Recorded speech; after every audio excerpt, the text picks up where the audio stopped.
second.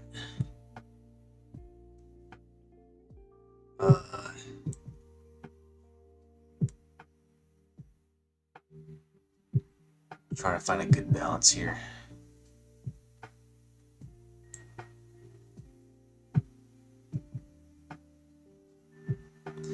Matthias.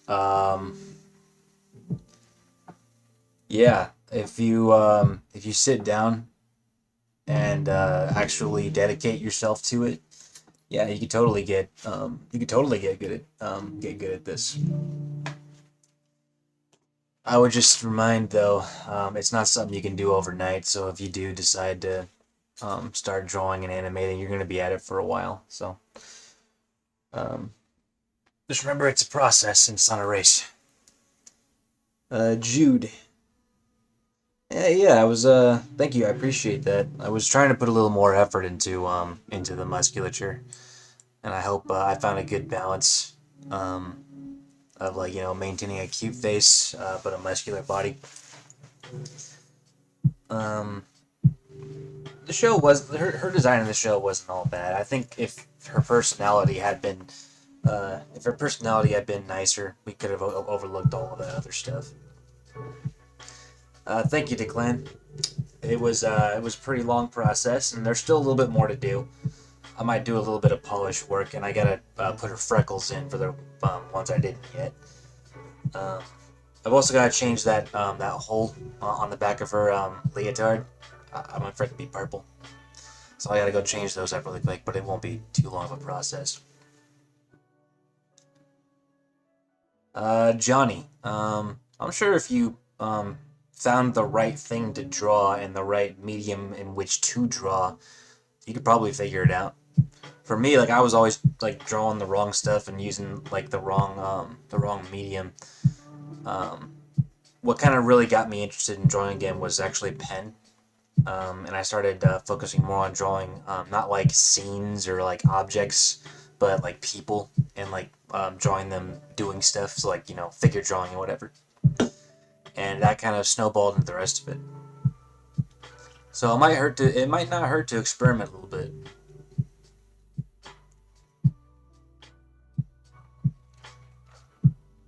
I'm sure you can find something that would motivate you to learn more about it.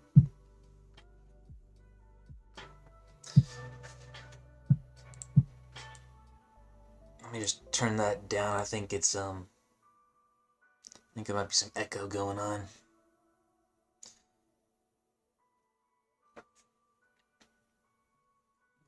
Well, that's a practicable skill. It's called line confidence. You can totally practice that as well, and that might help you. It's all right though.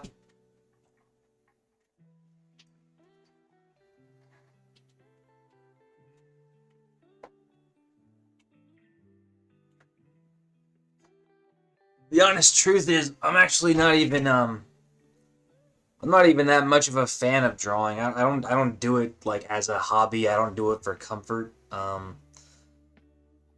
mainly just do it because it's kind of my bread and butter. And maybe once in a blue moon I'll sit down and just sketch something because why not? But I'm not like one of those habitual like I gotta sit down and draw because I'm feeling stressed. Um, Johnny, it's line confidence. So when you're drawing, your hand obviously does all the movement and whatever. But if you're not confident in your lines, you either look like shaky because you're shaking, or you do like the chicken scratch method, which is kind of like this here, like like if your line confidence is low, like your lines are gonna look a little shaky, kind of like that. Alternatively, you can just do like the chicken scratch thing, um, and people can generally tell that that's not a very confident line. So like just practicing drawing lines over and over and over again, and even tracing over those old lines with new ones. You can actually see I'm tracing over those old lines. It helps improve your line confidence, and you can actually even practice with like line weight as well. So boom, boom, boom, stuff like that will actually help if you wanted to give drawing another shot.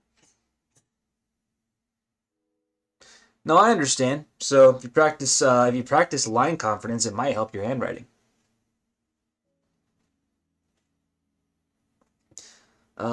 Jude. Yeah. I really I would like to do something like that, like a more dedicated, like transformation thing. Definitely on the safe for work side.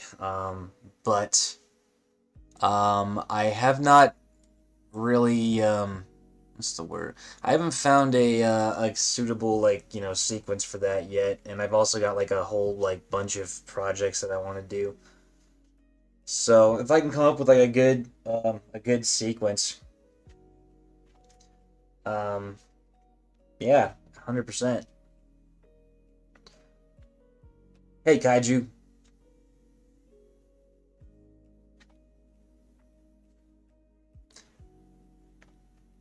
yeah, the Hulk. I would like to draw the Hulk actually. I don't know what take I could really give on him that hasn't been done already, but um, at the very least, I kind of want to draw a couple of characters that I imagine would be pertinent in this character's story. Those characters are obviously Bruce Banner, Logan, um, Matt Murdock.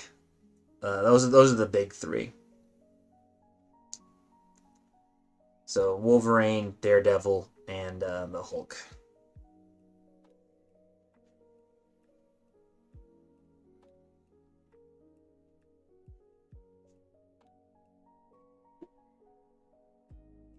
A bomb. Uh, Not particularly. No. Yeah, thanks, Kaiju. I'm not doing any like sort of like instructional stuff, but at some point I might need the help, so I'll remember that you offered. Thank you for that, sir.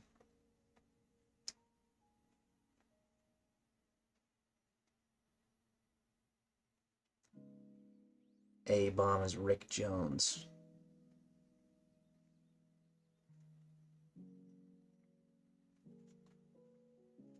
Hmm. I'll give that a look. See. A bomb. Let me see.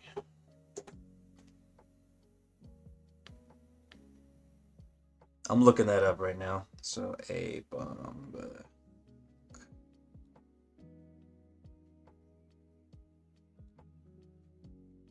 I see.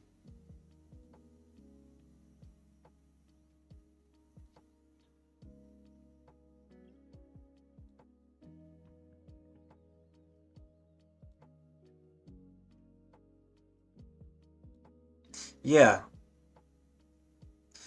See, whenever I'm designing characters, I well even with Jen Walters, I went back through all of her previous iterations and found what I thought worked. So when I'm when I'm shoot, I just got a text. Give me one sec, guys. I'll keep this on a loop.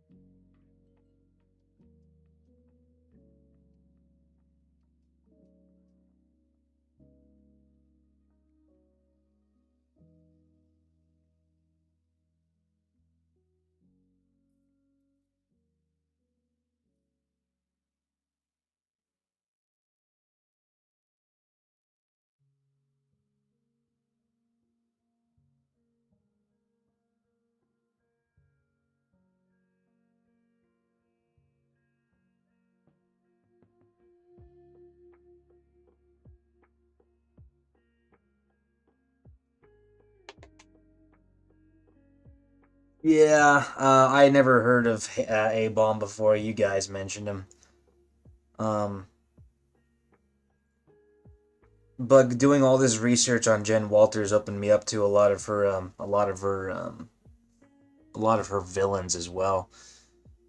So when I start doing research on the Hulk, I'll be looking over all of his side characters and all that, and there might be some inspiration to be found there. But um, I might consider sticking with the more traditional, like Hulk design. I personally think the Ang Lee Hulk was like probably one of the best depictions of the Hulk character, like as a monster. That said, I still love the Edward Norton. Um, and I suddenly forget that dude's name who played the Hulk in the Avengers. But you know who I'm talking about. I like their depictions too, but I really do like the Ang Lee version. So I might be kind of like looking along those lines, especially given like the size of the character, because Jen Walters here is like 8'5", so I imagine like regular Hulk would be like he would probably be somewhere at like 11 or 12 feet, like maybe 13. Like that dude would be like a brick house.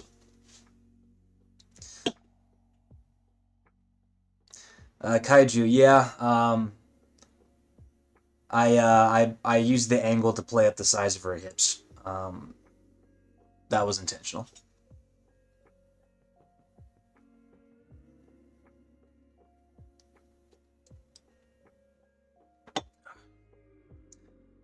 Um, Red She-Hulk. Maybe. I, I don't know. I've done a bit of research on her, and she's okay. I just if I'm being kind of honest, I'd probably be more interested in animating Titania before I touched Red She-Hulk, because I imagine Titania as she is in the comics, like she's a psychopathic, like evil version of Jen, and I kind of want to give that a shot.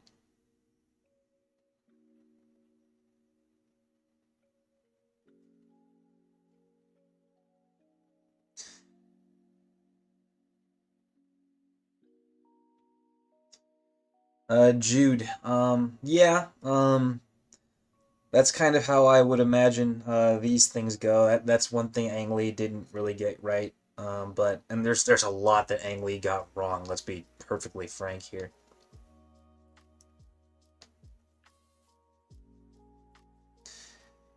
Yeah, I do need to do research.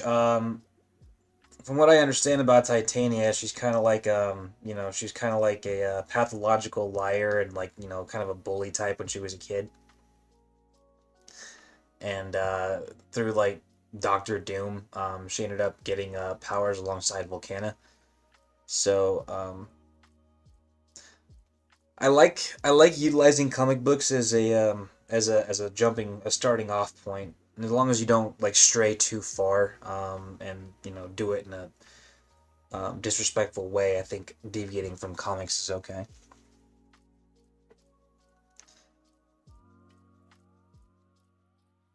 Yeah, the Lou Ferrigno Hulk series was pretty good too. I saw a couple of episodes of that when I was young.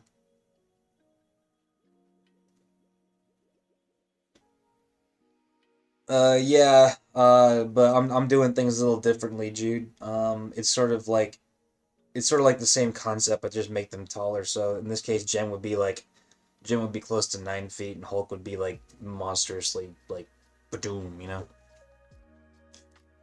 I think the comic book editing of the movie was it was ambitious, and I respect they try to do something different, but it was a little much sometimes.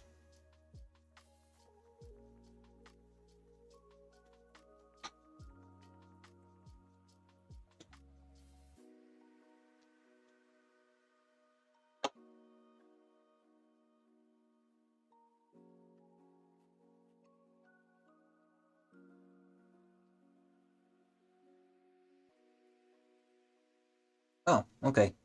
Appreciate the heads up. All right. I'm gonna get to work here.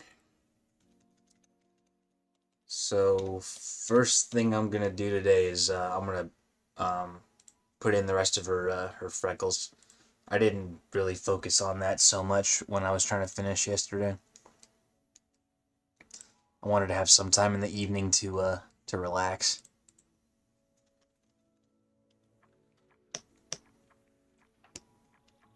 What's going on, Red?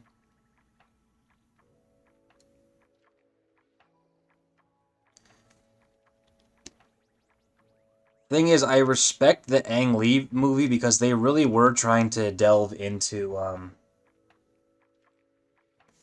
they really did try to delve into the whole monster aspect of being of being like a gamma monster. Because like in the end, that's kind of what Hulk is.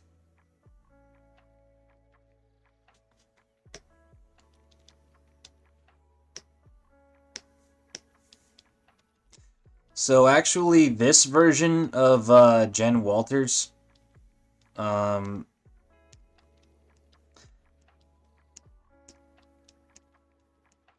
I know there's the Gray Hulk. What the hell happened to all these? These are all messed up. Let me get rid of that. Um, my plan would be to have the gray Hulk. I want to utilize gray She-Hulk as well, because like there would be a point when she goes like bananas. So at that point, obviously she'd increase in musculature and all that.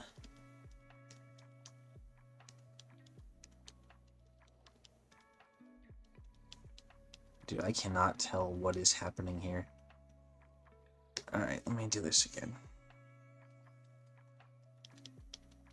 Yeah, it's like it resets.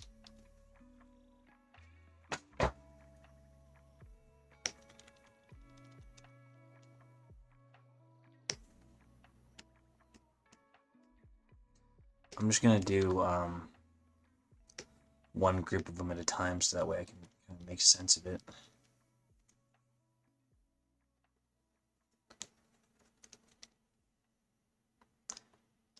Yeah, Kaiju, I will, you're on my Discord, right? I will take a look, in a little bit.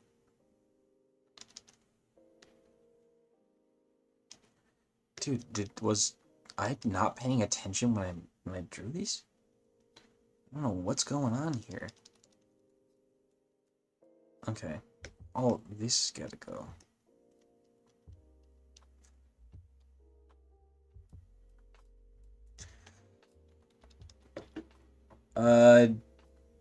Red.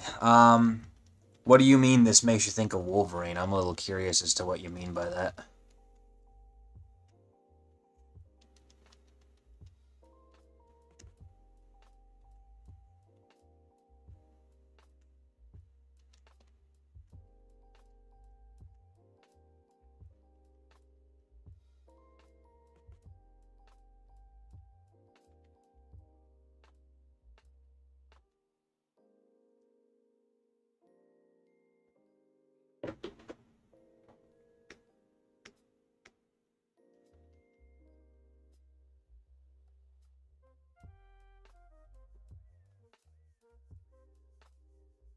Dempster.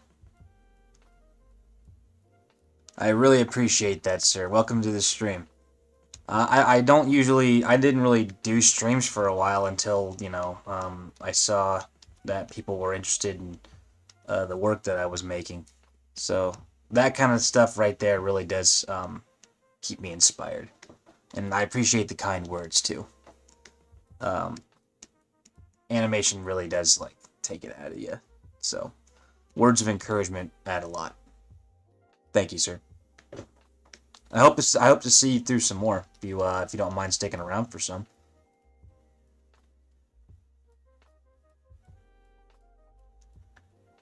Jude, I know what comic you're talking about. That one was fun.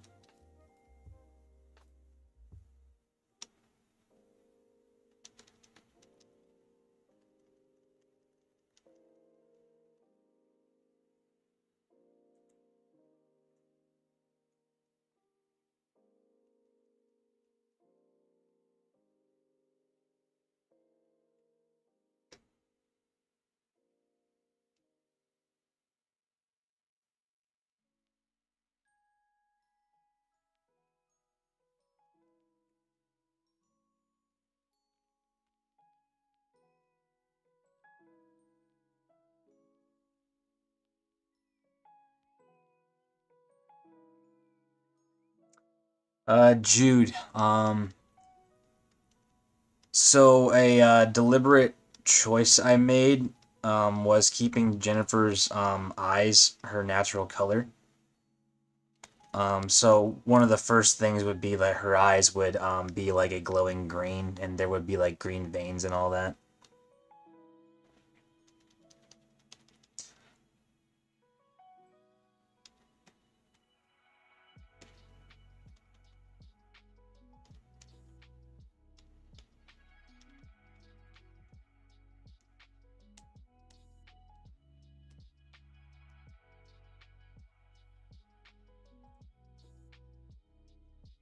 The main thing though would be added musculature, far like more like far thicker musculature.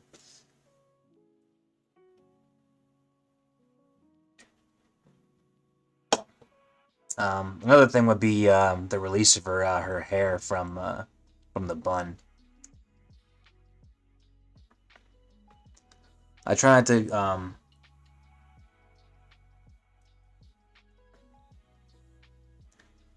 Yeah, you're kind of on the right track with how I would do it, Johnny. Red eyes would actually be pretty cool too. But I would do it green. I wanted to keep when I designed Jen Walters. I guess one aspect I just wanted to keep um, in mind was the fact that she's in control of herself. So the deliberate eye color and having her hair in a bun, that helps, in my opinion, like sell the fact that that was a deliberate choice to make her hair like that. So that's a human thing to do and not a monster thing to do. It also helps from a animation perspective. So any designs that I make for that character would have to be done with the fact that it's animation in mind, because animation is like super, it's super labor intensive, given the amount of drawings. So it would have to be a somewhat simple design. I agree. I'm not opposed to the idea of red eyes. I think it's a good, well thought idea. It's something that I probably need to actually design and just see how it works. It would have to depend on the design itself. Sometimes you never know until you draw it out.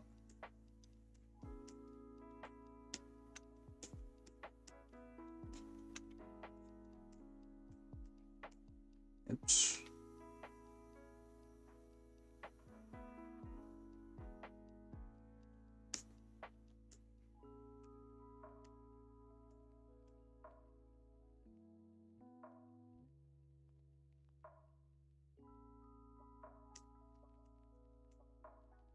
No, I think that's a good idea, Johnny. I would prefer green. Um, but that could change.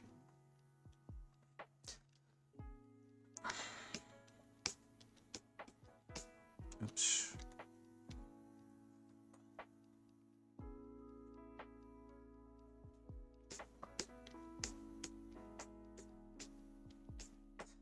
Thank you, Jude. How I would imagine, I can't think of right now like the first transformation that I would give Jen, like when she first becomes like She-Hulk, like you know, for the first time ever.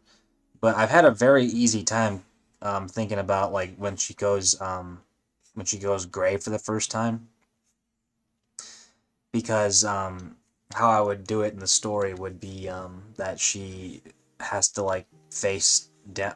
So before she goes all She-Hulk and stuff, she has a traumatic experience with somebody who attacked her and all that, and she's left with undiagnosed like PTSD because she's like she never went to go seek counseling, and she is handling it pretty well. So as a result, no one really thinks about it. But then she goes all, she goes gray She-Hulk when she has to actually confront this guy, even though she's like, She-Hulk, she's still like petrified of him. And this helps lead her to actually lose control of herself, and that would be represented through gray She-Hulk. And it's kind of interesting because I wanted to have as a side sort of secondary antagonist, maybe a tertiary one, Matt Murdock. I kind of want him to be like Jen's sort of like legal rival. Like they're having like a court case that ends up getting derailed. They're in a constant game of like tit for tat and all that. Nice rhyme. Um, but because of all the drama through the story that I thought they eventually Jen would be removed from the case that they're working on, so they wouldn't be able to get like their final like legal battle in court. So I would have to have Daredevil be the one to actually confront Jen Walters, so they can actually get that catharsis. But given as how Jen Walters at that point would be like a 12-foot like gray monster, um, Daredevil would be in pretty serious trouble. So he would probably need to be like extremely careful with everything he does, or he's like about as dead as a dead man can be.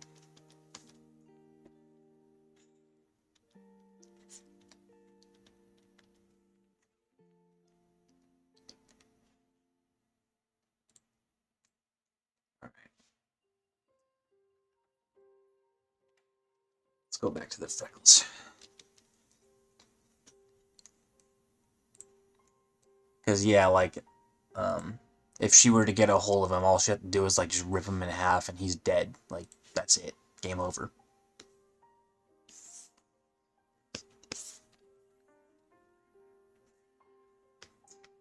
I imagine a fight scene like that would be more like the raptors in the kitchen scene from Jurassic Park, where like they're just running from the raptors. Because obviously it's not like Daredevil could punch his way out of that one.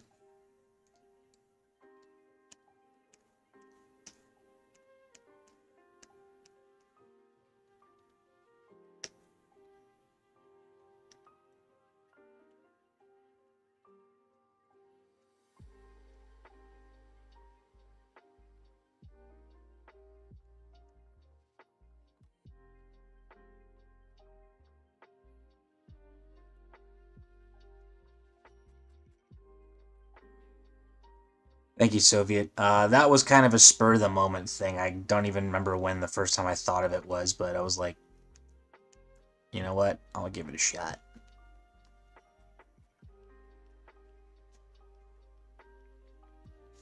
Kind of glad I did, though.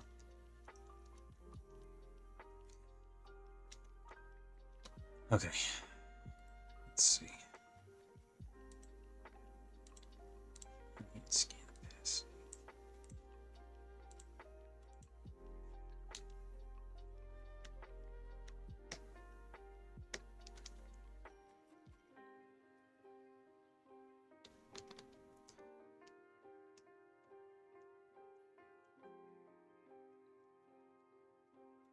Yeah, Thanos would like. I'm pretty sure Thanos would smoke either one of them.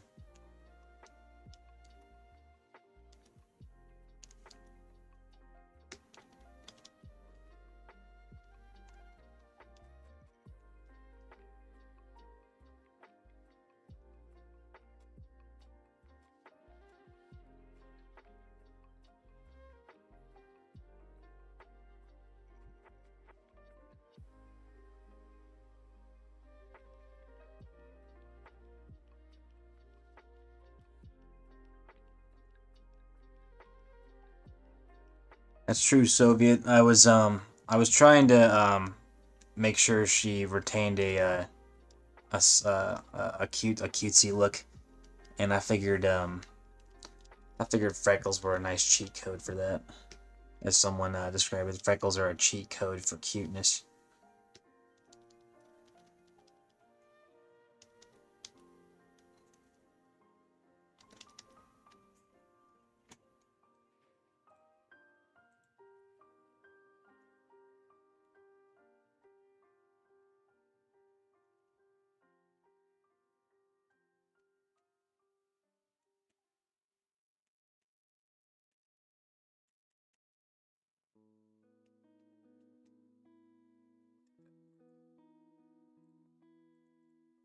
didn't do them for like the entirety of her face up here.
I don't know much about Clef, but I can see the inspiration for the name.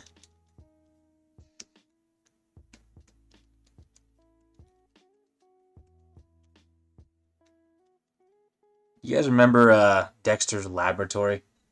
The indelible or the indel I think it was the indelible crunk. The purple one with green pants. That was pretty funny.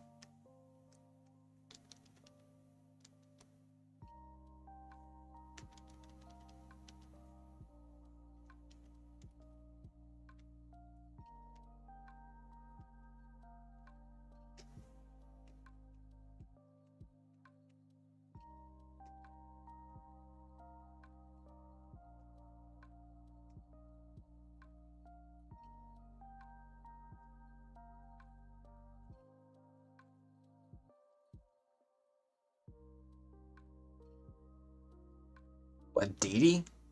Oh man, Dee Dee was hilarious.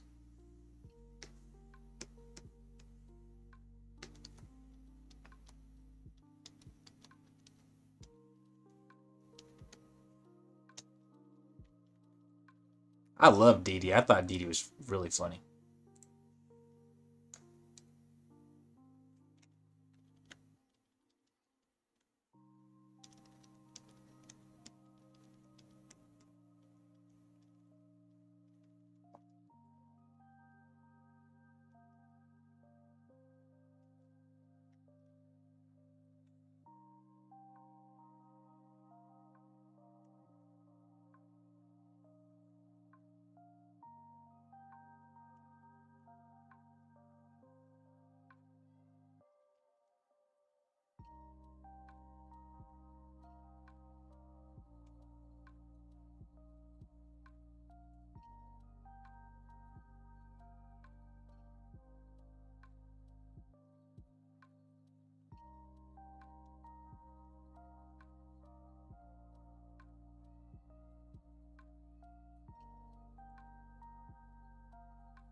Let me finish at the beginning first before I move on. Yeah, I'm sorry, Johnny. I don't know anything about this character, so I don't really have much to I don't really have much to add to your statements.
Yeah, generally, if I don't have anything to add, then I mean, what can I do, you know?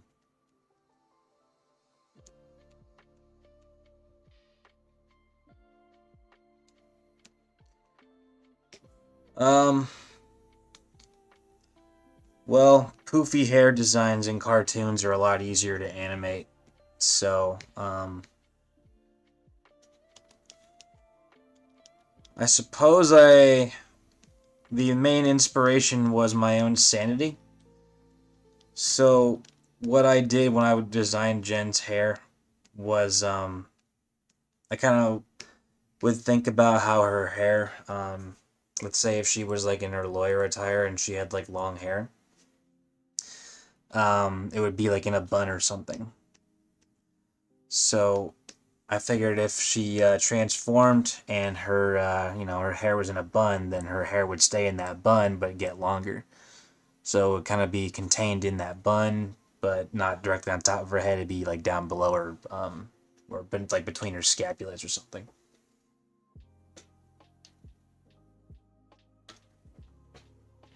So having that hair kind of contained makes my job a lot easier. And then like the more I looked into it, the more it like made sense. Like because having your hair hang out, that's a kind of an individual thing. Like some people like doing it, some don't.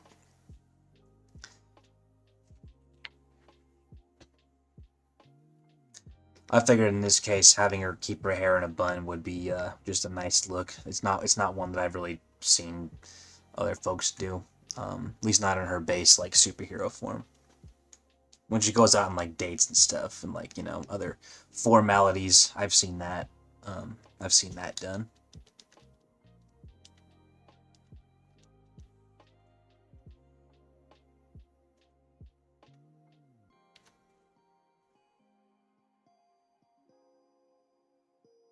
Yeah, I figured that it wasn't an unsound train of thought. I figured why not stick with it. And plus, I kind of like it.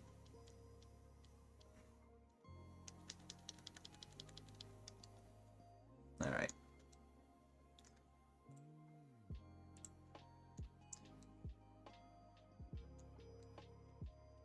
I would say though, I'm actually not a very good character designer. I don't actually like doing it.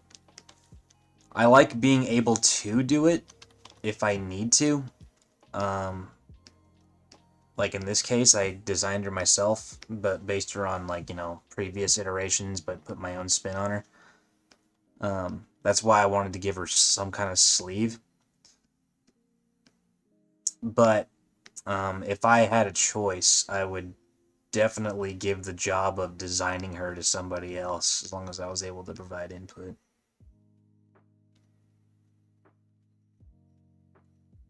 Welcome back, Tiger. Glad you went for a good walk.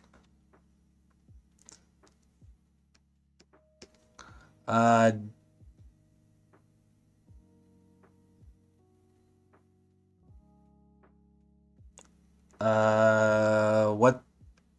Do you mean a love interest, Jude?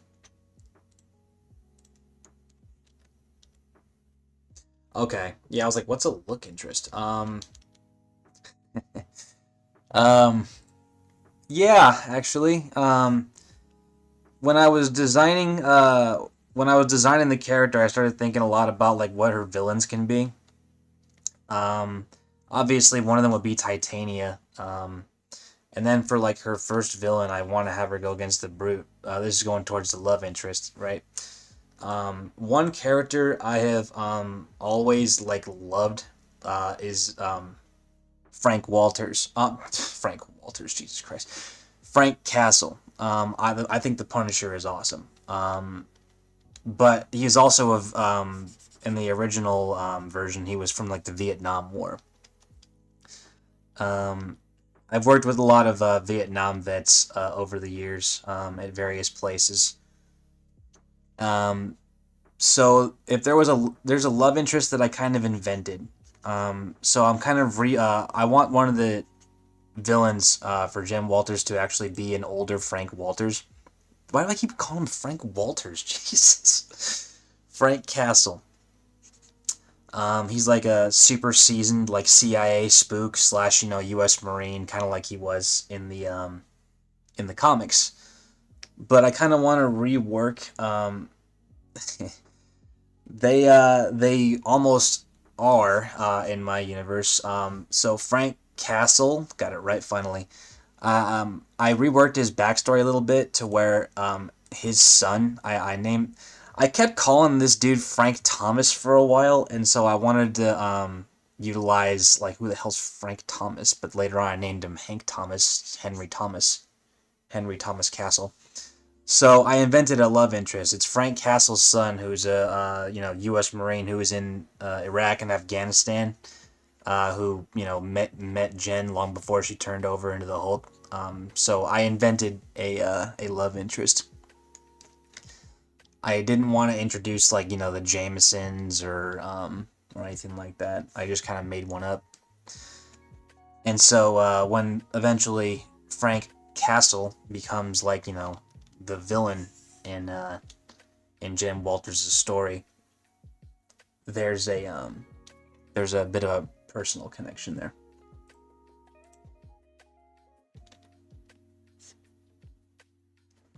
All right, Tiger. Yeah, study for your tests, man. Don't let me distract you.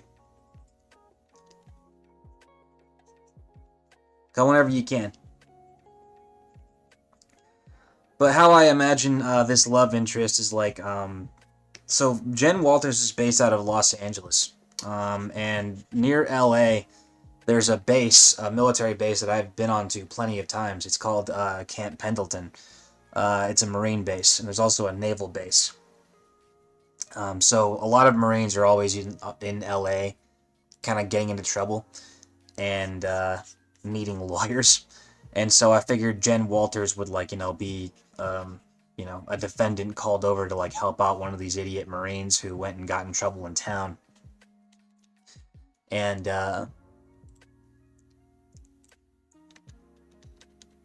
when these Marines get in trouble, there's a lieutenant who comes over to like pick them up and stuff and help get them out of trouble. And this guy would be Henry Thomas Castle.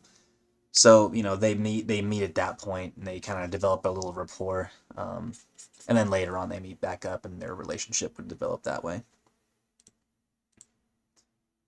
I want to make him kind of like a dude where he's like a lieutenant that I knew. Jesus Christ, his name was Lieutenant Gray. He was like the coolest dude. Like he was like the coolest, most like laid back, chill like officer and Marine I've ever met. Like that, nothing could phase that dude. So I kind of wanted to base this character on Lieutenant Gray.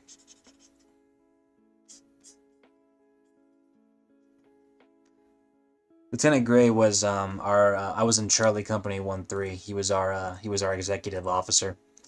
But he was a super chill dude, man.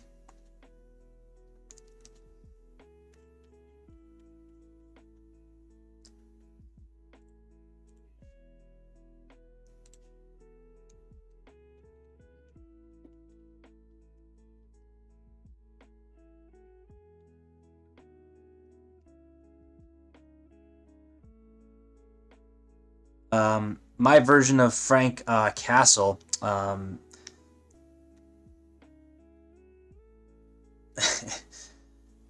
yeah, yeah, Dino. I have no interest in animating Abomination or Nemesis. Sorry. When I end up doing commissions again, like I'm always open to opening up like what I animate, but if I was to do it on my own, no, I'm not interested.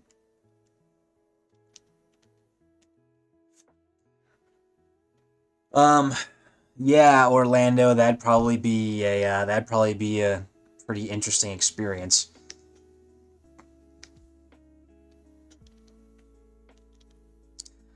But my version of Frank Castle would be he isn't directly from the Vietnam War.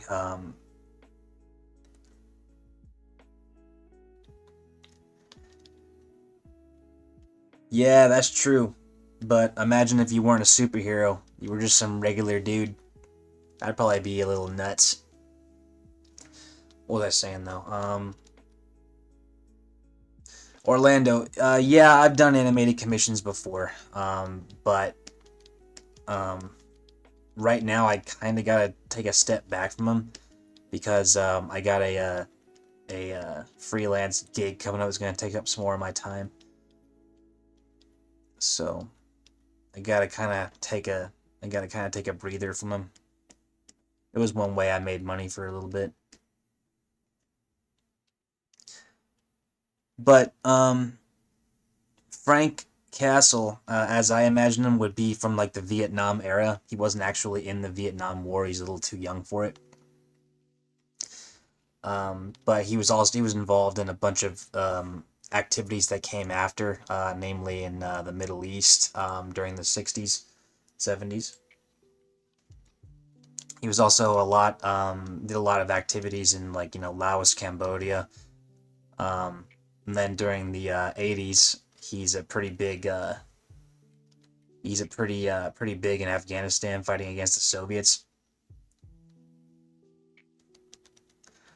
So he's extremely experienced, kind of an older dude. I'm trying to base his looks on a sort of hybrid between Gunny Highway from Heartbreak Ridge and Mike Ehrmantraut from Breaking Bad. His personality would be a lot more like Mike Ehrmantraut. Kind of like laid back and like, I'm done with all this. I don't care about war. I don't care about much else besides like my immediate family. And with Jen Walters, I mean, he wouldn't particularly care about about her.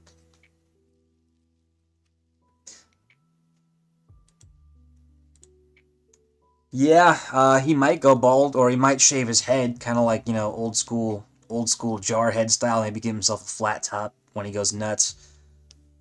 Um, but how I imagine their relationship going would be like he doesn't really care much for her. She doesn't really like him that much because he's kind of a bastard. Says a lot of old school bigoted stuff that she doesn't approve of. Um, and he doesn't think much of her. He just kind of figures she's like like a softy, typical liberal type. But they both have a common connection, and that would be Frank's son Henry. So they keep the peace with each other for him. But unfortunately, the Punisher has a backstory that I wouldn't deviate from. That would mean the death of most of his family, which would include, in this case, Jennifer's love interest, which would kind of really suck for them.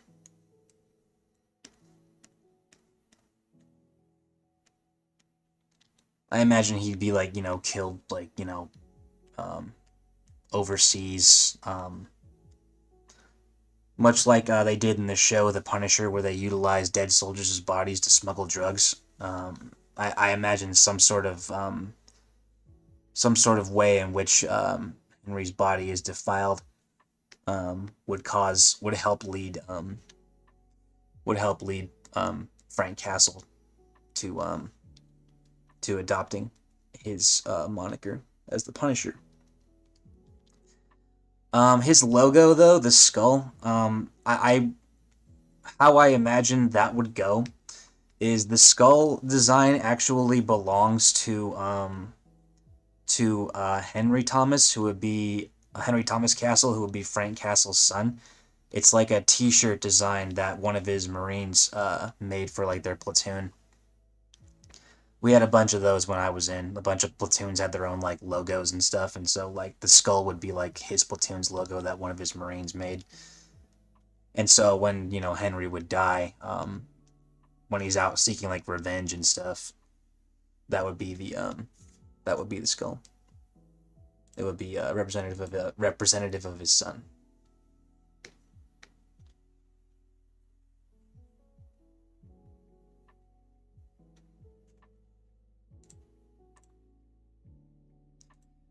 And I imagine the conflict there between Jennifer and Frank would be one you would expect. Jennifer believes in law and due process. She she's a lawyer. She has to believe that has to count for something. Um, and how I imagine it would go would be that Frank would seek legal counsel to try and get justice that way for the deaths of his family, and it just wouldn't pan out due to corruption, and so he would enact his own vigilante justice.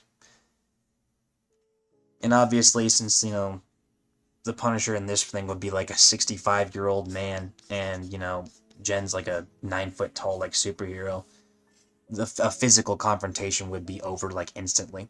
So I'd have to find ways to allow the Punisher to be able to take her on without actually physically fighting her.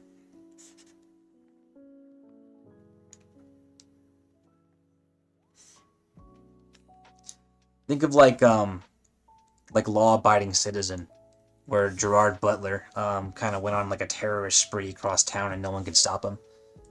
That's kind of what I'm thinking.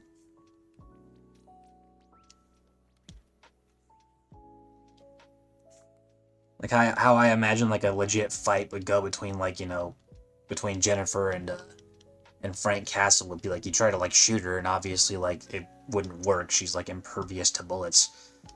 There would have to be like some sort of like environmental way in which Frank can get one in over on her.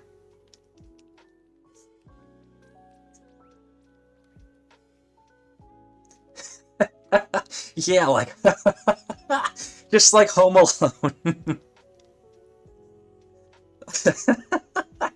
I didn't, that, oh, sorry, that was really funny.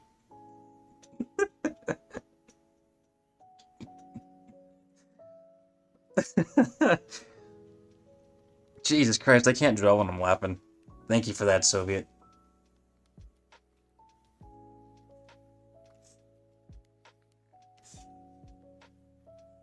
I needed that laugh.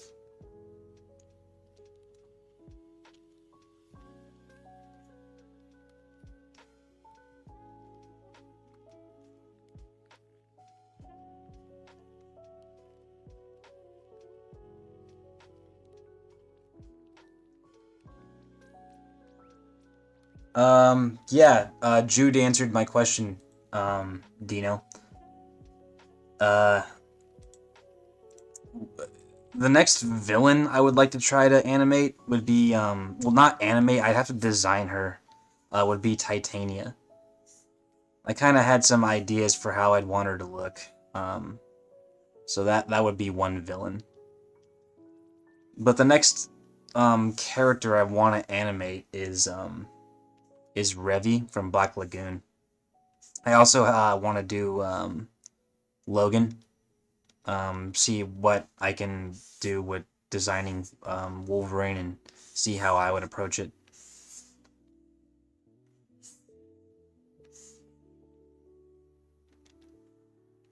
Then I'd want to try designing my version of the Punisher.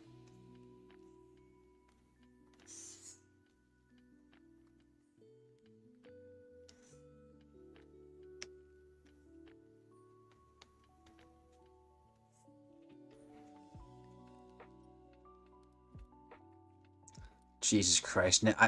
Now I can't stop thinking about like a superhero themed Home Alone. Little boy Macaulay Culkin taking on the Hulk. He's got like an M16.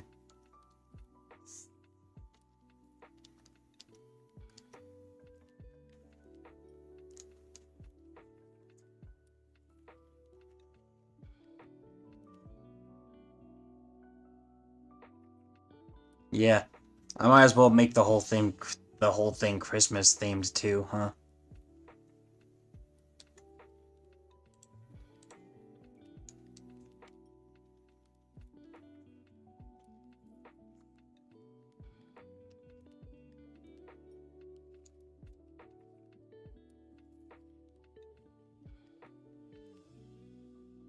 I kinda don't need to flesh out her legs.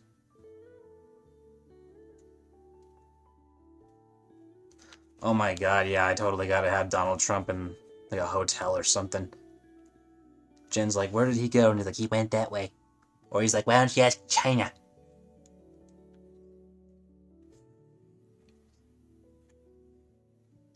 Yeah, I totally gotta have them run into Donald Trump. That would be really funny.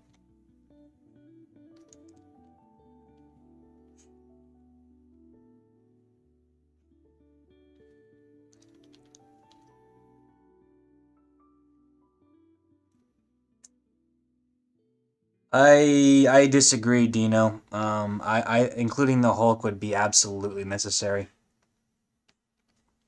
The thing is, I would need him to be there in order to give Jen her powers and like illustrate just how serious like the condition she has is.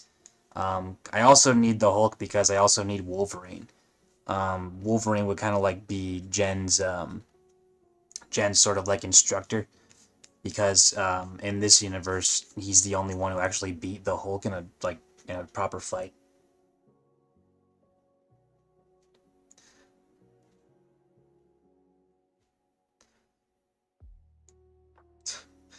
Trump's Orange Man all along.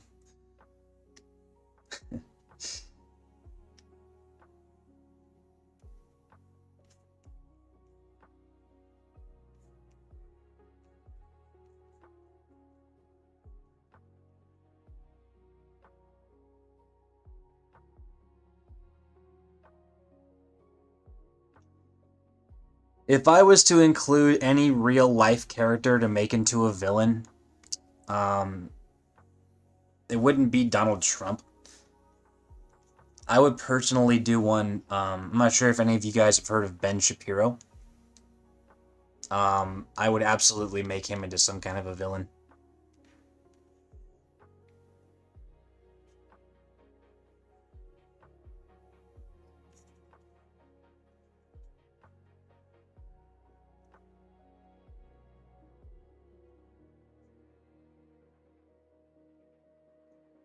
I think guys like Ben Shapiro are like this cesspool of humanity.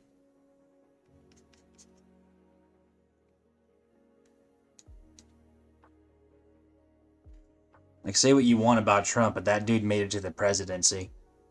A guy like Ben Shapiro, like all he does is he just goes on YouTube and he just just grifts from like one outrage to another and then like just complains about being a victim perpetually. That drives me crazy.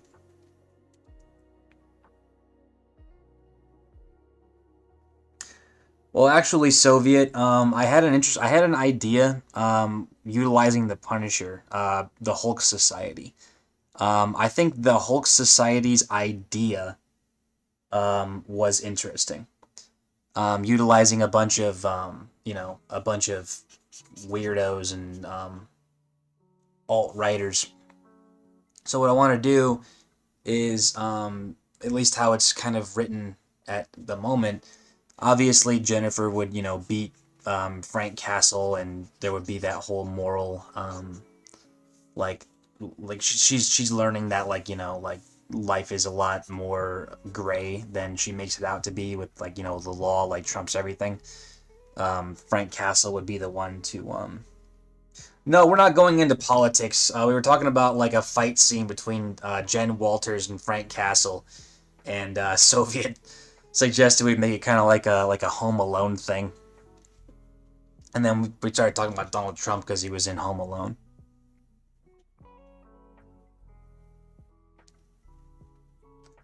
But what I would do is Frank Castle doesn't actually give himself the name the Punisher. That's a name like the media gives him.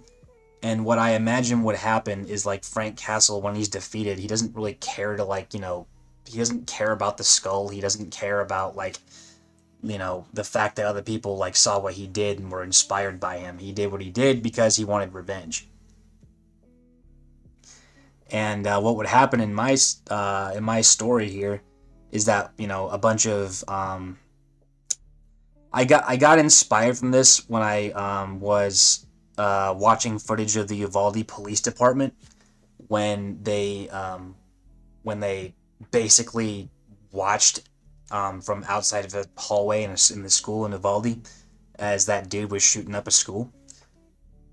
One of them had the Punisher logo on his phone, and he was just sitting there in the hallway as that dude was like the shooter was inside a classroom shooting people. That made me sick. Like I couldn't believe that. How could you have a skull logo with the Punisher, but you sit there while children are getting shot with you have your rifle, you have your body armor, you that's what you sign up to do. You have all the appearance of a guy who's supposed to be doing that kind of thing, helping out children, but you're sitting there cowering. Like I was trained in infantry stuff. Um, I I suppose I don't really know how I would do in legitimate combat, but like that's what you're supposed to do. So what I would do in this story is make that what the skull becomes. So Frank Castle, like he abandons the skull when he's captured, and he doesn't care about any of that stuff. But other people take up the skull for him, thinking that like if they carry on like the skull, they'll carry on like the spirit of like fighting back against the system. But the people who are fighting back against the system are a bunch of people that are like the Uvalde Police Department. Like they're a bunch of like people who talk a lot, and but when it comes down to it, like they're afraid to get their hands dirty, and they also more than likely are saying some pretty awful stuff about people. I say this because like I used to be kind of like those people when I was younger. I grew up in a I grew up in an interesting I had a lot of right wing influences when I grew up, and I kind of know how they think.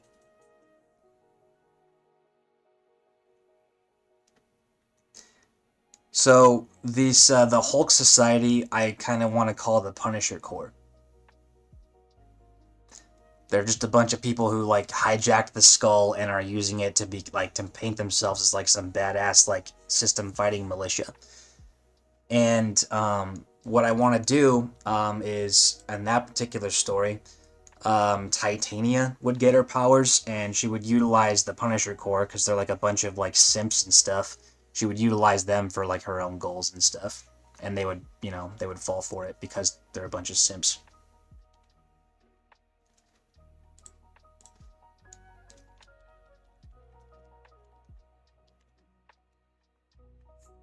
So that's what I do with the Punisher.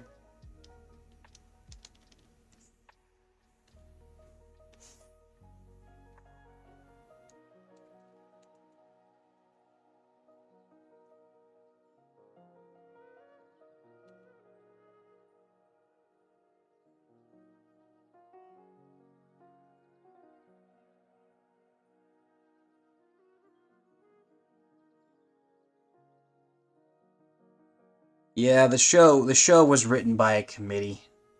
I don't know what was going on with that show. Like they had a lot of opportunities to say some profound stuff, and they blew it, man. They didn't try.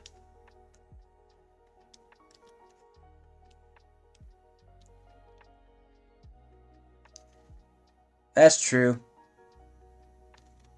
We're not really talking politics here. I'm not we're not talking about like Trump in that way or the election. We were talking about Home Alone. So sorry I kind of deviated, but I figured it was a good jumping off point to talk about how I would approach some characters. Yeah, bashing on Trump has definitely become somewhat a joke in itself. It's been done to death.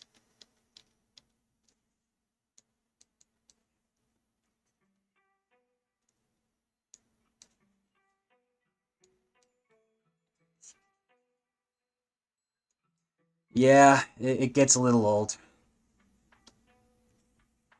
That said, I'm always down for a little political satire, so if something funny comes out, I'll appreciate it.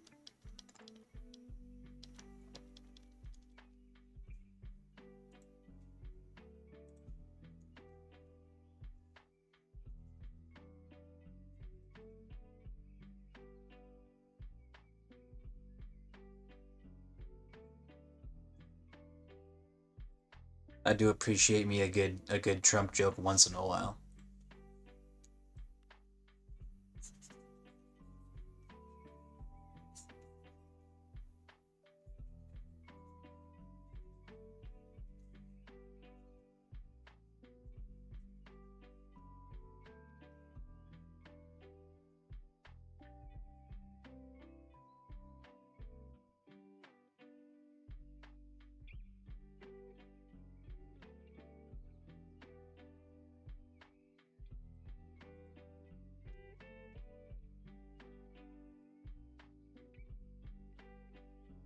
I know it's like the drawings are kind of incomplete down here, but that's because they're going to be out of frame, and I don't need to really articulate them. I just need to close up all the gaps so that way I can color this damn thing.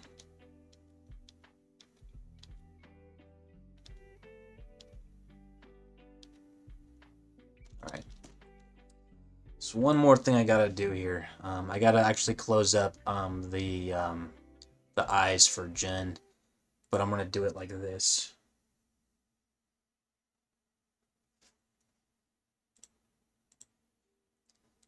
So a lot of Jen's eyes are obviously open-ended, so I need to close them because I want to color them. But I want to do it like this because what I plan to do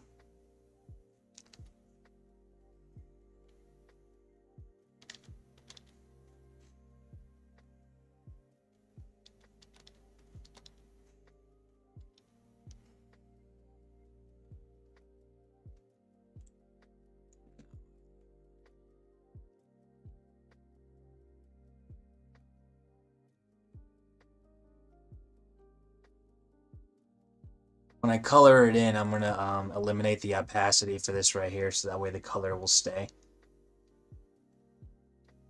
but the line will remain when I color it in. I gotta find a good shape.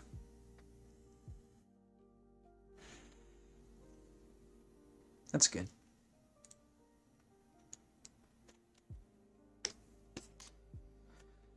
And I'm actually gonna do that.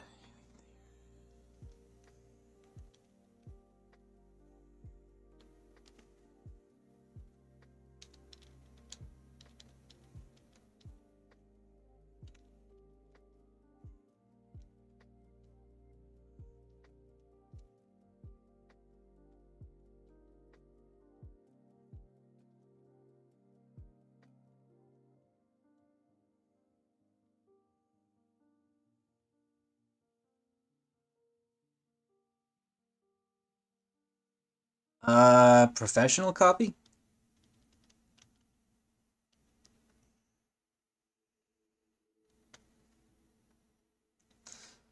I am using a professional copy of it. I bought it. I bought it.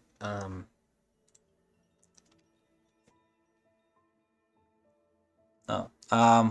It's a personal one. It's the best one you can get, the premium version. I got it a while ago.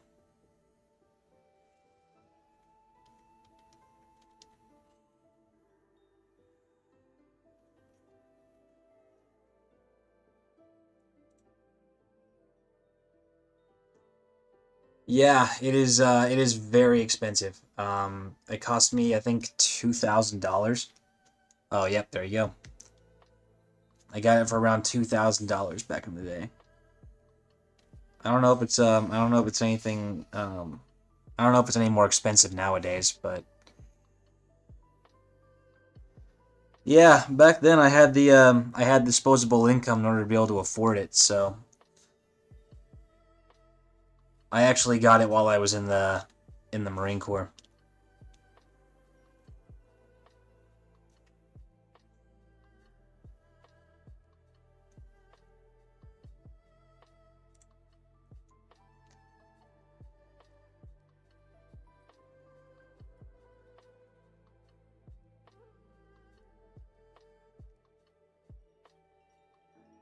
I will say though that like I've used a lot of animation software over the years, and Toon Boom, it's got a somewhat of a learning curve, but once you get past it, it is like one of the most powerful animation software and tools, like, period.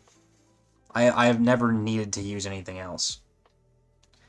Like it has the puppet rigs that you can make. It's super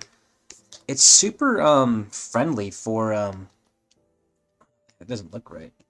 It's just super friendly for frame by frame animators.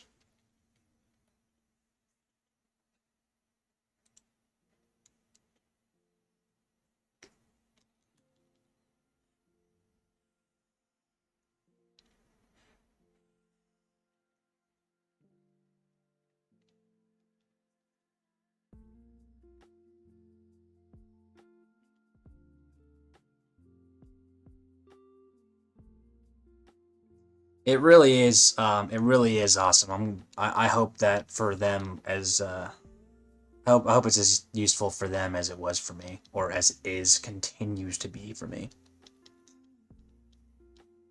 Well, yeah, the price tag is certainly a it's certainly a way to dissuade people.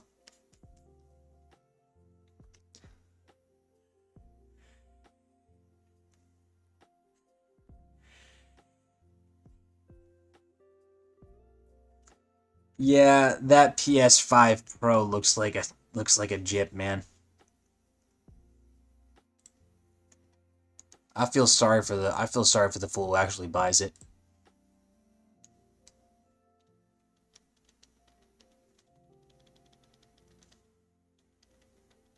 I pity the fool, as Mr. T would say.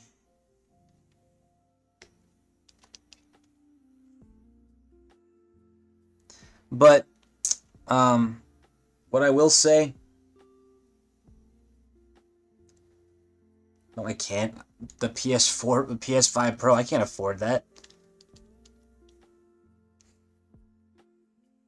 I wish I could afford that. Thing is, I was waiting to pick up a PS5 until the Pro version came out. But my brother got me a PS5 a little while ago, and I don't play it that much, but that kind of derailed my plans to get a Pro. But if I had waited, there ain't no way I would buy that Pro, dude. No way. I got a PC. I got a PC like way more powerful than that thing for like $200 less. I have a friend in Sacramento who built it for me. So yeah, no, thank you. I don't want no PS5 Pro.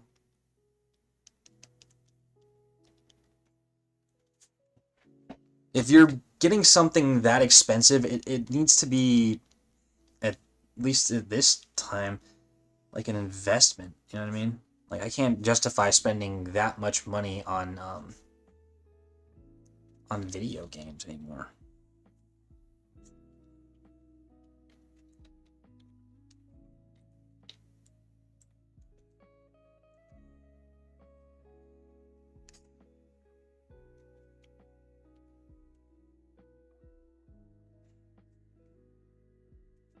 Hey Taruko, was it you that asked me that question in a comment? I thought I responded.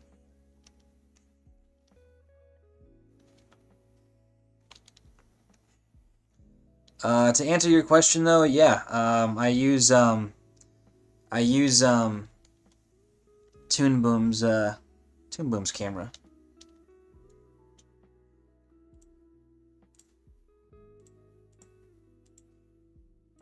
That looks a little weird, but that's okay. It's only an in between.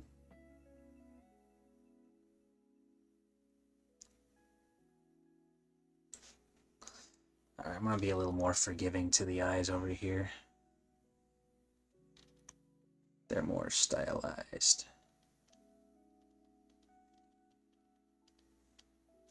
And then it's all white here.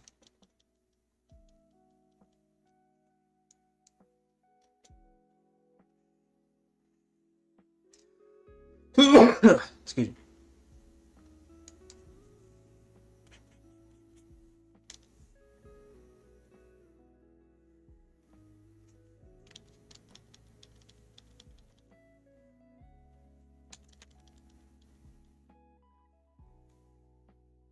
Yeah, it looks a little weird, but whatever.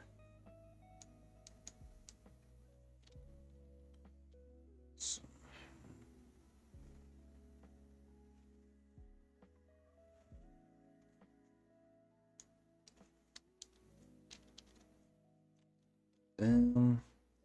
Got a bit of a there's a cartoon I've seen that's kind of like this.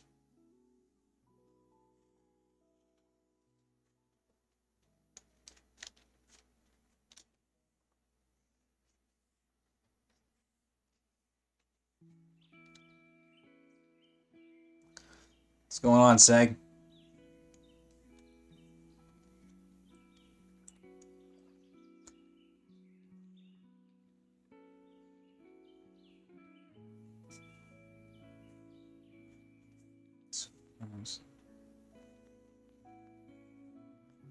These are all gonna be reduced in opacity anyway, so.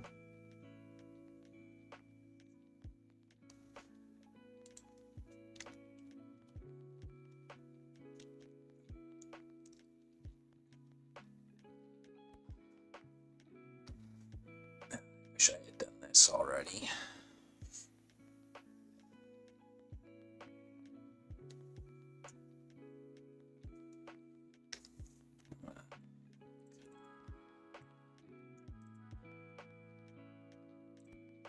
Want to go through the entire pencil. Not quite. I'm gonna very soon.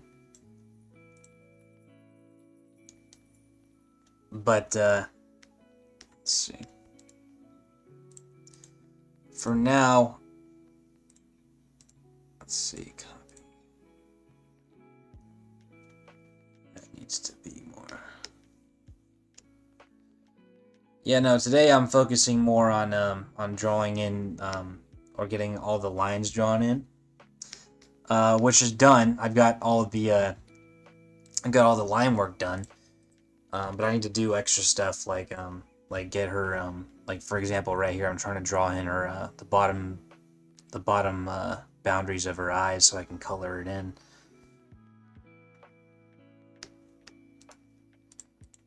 But once I do that, I should be good to go straight into coloring.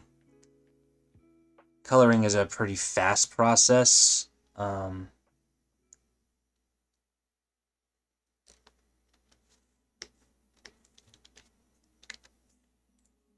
But I need to kind of take it a not super. I can't do the very fast version. So, all right. All right, I think that's it. Got her freckles. I got her eyes. I'm gonna have to take this one drawing at a time. So here's what I'm gonna do. Kind of make this a little easy because I did color some already. So what I'm gonna do, I'm gonna actually copy the one that I've already done. Oh wait, hang on, I'm gonna do this first. Okay. Yeah. So I'm gonna duplicate this one.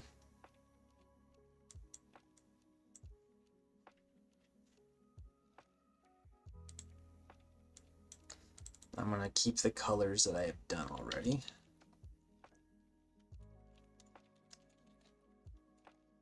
Right. So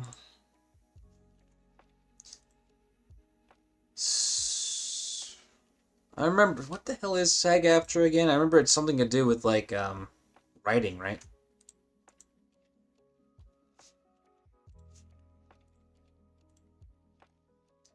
What's going on, Mr. Cholesterol?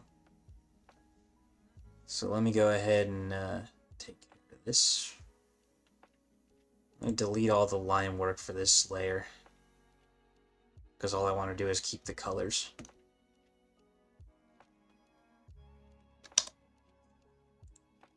so. Alright, good. I've got the colors for this layer. Good.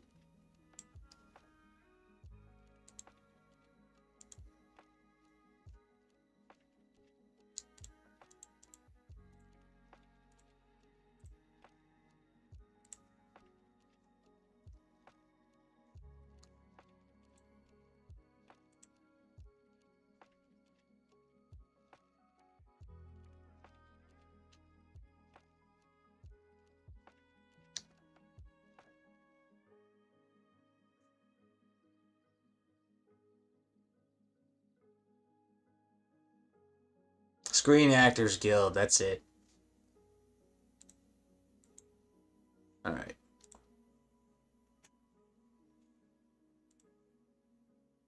Alright, so what I did is I got rid of the line work on this particular layer. I need to get rid of all the freckles and stuff too. But I wanted to keep the colors, and it'll be pretty white in a minute.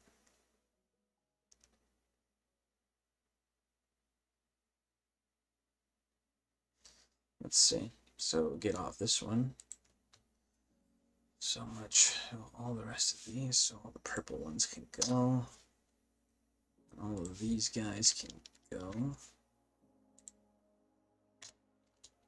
Okay, all the freckles can go. I don't know what I'm gonna do right about there though. Oh wait, what the hell am I doing? I can do this. Okay, so this will be colors. All right, this will be her freckles. And this will be. So let me get rid of all of the color work.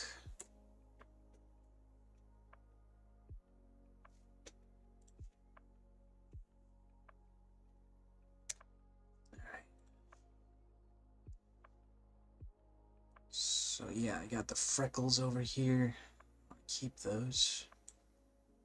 Alright, I'm going to now get rid of the freckles on this one.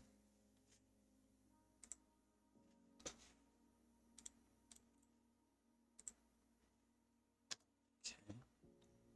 So what I'm doing right now is I'm separating some layers because I want to utilize the freckles and create a bit of a skin undertone for them, but I need the freckles to be separate from the color. So I took the freckles off of the line work, made them their own layer, and I also want to create color art for the line work. But since I already have color art on those, it makes the process of creating line art a lot more labor intensive on your computer. So I'm going to take the color art off of the line work layer.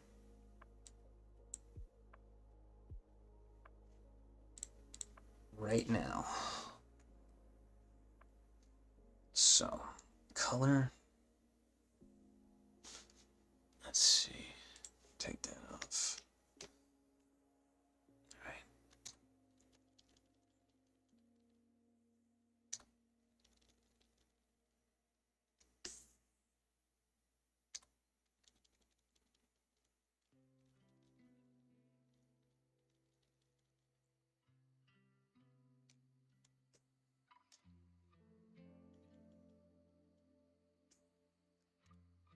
So I'm not actually deleting the colors. I have them on another layer so that way I don't have to recolor. I don't have to recolor those particular frames. So right now it's actually over the line art. But that's okay, it's a pretty easy fix. But let me actually just fix that right now, actually.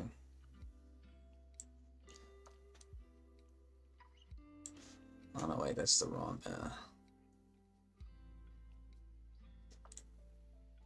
me take the freckle. Alright, cool. So the freckles. I know these notes look like a lot. They're actually pretty straightforward. But that's not something I could probably... Not something I can comfortably explain to you guys. Without actually being there physically in person to show you. Alright. So, here's the colors that I've already done. Here's the base line work, and here's her freckles. They all connect to the same output. Here's her shading combination right here. I'm not going to play around with the shading right now. It's going to start getting complicated because of the amount of nodes I got to use, so I'm just going to stick to this. I'm just going to tackle this problem one thing at a time. For now, that problem is coloring. So let me go ahead and get that started. I'm actually going to create color art for everything all at once. It's pretty easy.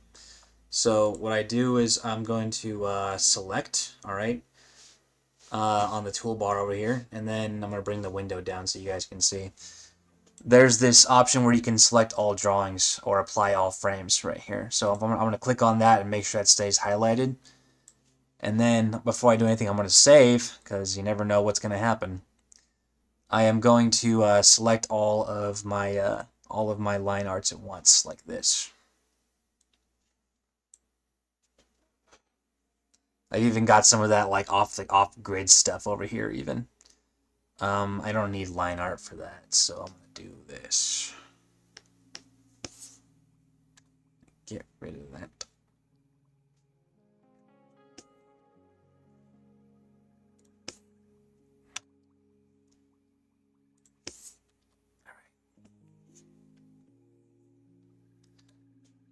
Just so that way I can get rid of all that stuff on the side that doesn't need to be there. Clean this all up really quick. In case you guys were wondering what that even is, that's actually my setup for how I'm actually working right now. This is my laptop for like references and stuff. I usually have Pinterest open as well as the chat for the stream. This is my Wacom 24, my keyboard, mouse, and I have another monitor for putting all my other windows like tools and stuff. It's a pretty cool setup. Alright. So, let's go ahead and do what... Well, actually, let me get rid of that. That shouldn't be there. Alright, cool. Should be good now. Let's see. I'll have to figure out what's going on there. Okay, that's where that is. Good. Alright. Let me go ahead and disable that. Alright, let's go ahead and make that color art. So once again, I'm going to save. And I spent a little bit of time when I started out closing all of the gaps in my line art, so that way I should be able to just, color it pretty easy. So all I'm going to do right now is I have all of my drawings selected. There's a pretty massive grouping of drawings here. That's why it's like a solid orange. They're all selected. So I'm just going to create color art from line art and do it all at once. All it does is it creates an underlayer for the line art to where I can fill in the colors, and it will all appear beneath the line art. And it's all done in the same layer.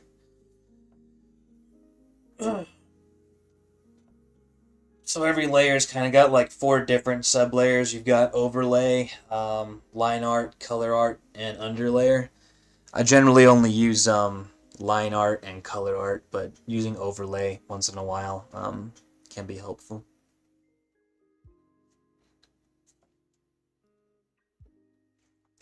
Because there's so many drawings here, it's gonna take a little bit.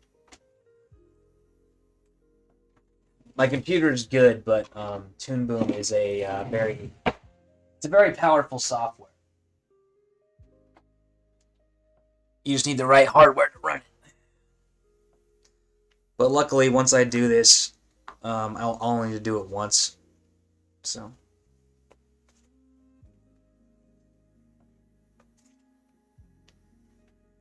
Well, I'll tell you what. While this is running, I'm gonna take a quick break. So I will be back in a few minutes, guys.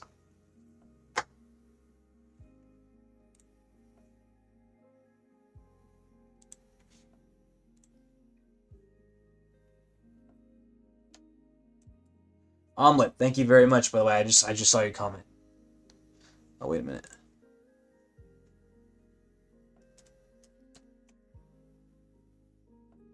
What the heck?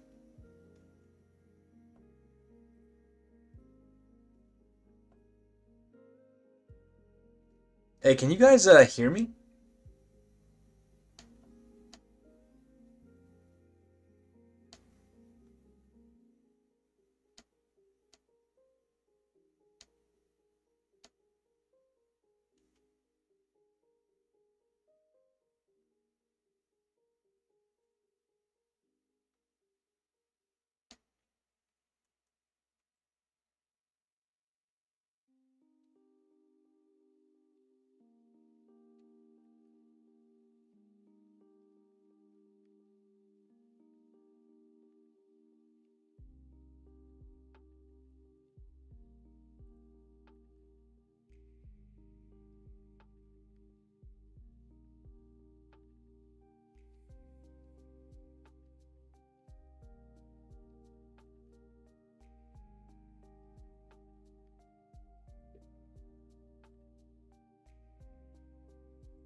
Um, I can't type in the chat for I can't type in the chat for some reason.